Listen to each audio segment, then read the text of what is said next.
যশোর থেকে মিরপুর, উদ্দেশ্য তামিম ইকবালের সাথে দেখা করা, তাকে একটা চিঠি উপহার দেয়া।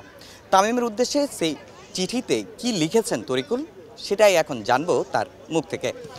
তরিকুল, আসলে আপনি যশোর থেকে তামিম ইকবালকে একটা চিঠি দিতে ঢাকায় এসেছেন, কেন, উদ্দেশ্য কি লিখেছেন আসলে এই চিঠিতে?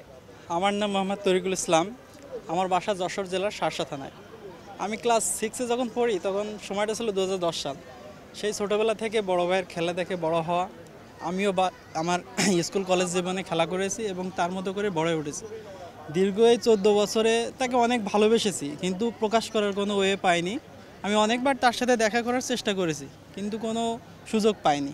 অনেকবার ফিরে গিয়েছি কিন্তু পাইনি। কিন্তু আজকে অনেক দিন পরে আমি আসছি তার সাথে দেখা করার জন্য। বাইরে অনেকক্ষণ দাঁড়াইছিলাম, তার সাথে দেখা করার সুযোগ পাইনি। হয়তো ইনশাল্লাহ কালকেও থাকবো তার সাথে দেখা করার জন্য। আসলে 14 বছরের যে ভালোবাসাটা, সেটা জানানোর জন্যই আমি এই চিঠিটা নিয়ে আসছি। এবং তিনি হয়তো জানেনও না যে বাংলাদেশের এক সীমান্ত বেনাপোল বর্ডার অঞ্চলে তার একটা ভক্ত আছে, যে তাকে অধীর আগ্রহে মানে এতটাই ভালোবাসে যে এটা তিনি জানেন। এইটা প্রকাশ করার জন্য বা এটা জানানোর জন্যই আমি আজকে আসছি এখানে। যে এতদিনের ভালোবাসা তিনি যদি না জানেন, তাহলে হয়তো আমার জীবনটা একটা অন্যরকম একটা ইতিহাস হয়ে থাকবে। চিঠিতে আপনি তার উদ্দেশ্যে কি কি লিখে এনেছেন? এই সিটিতে দুইটা অংশ। প্রথম অংশ হলো ভালোবাসার, যে আমি কিভাবে তাকে পছন্দ করি, কেন পছন্দ করি, তার ব্যক্তিগত থেকে শুরু করে সব কিছু আছে প্রথম অংশে।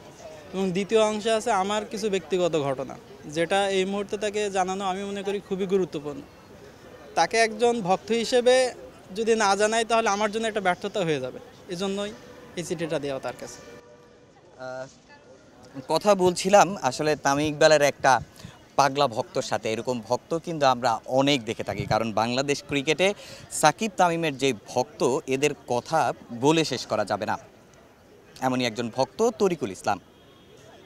মিরপুর শেরে বাংলা ক্রিকেট স্টেডিয়াম থেকে তামিম হোসেন, সময় সংবাদ, ঢাকা।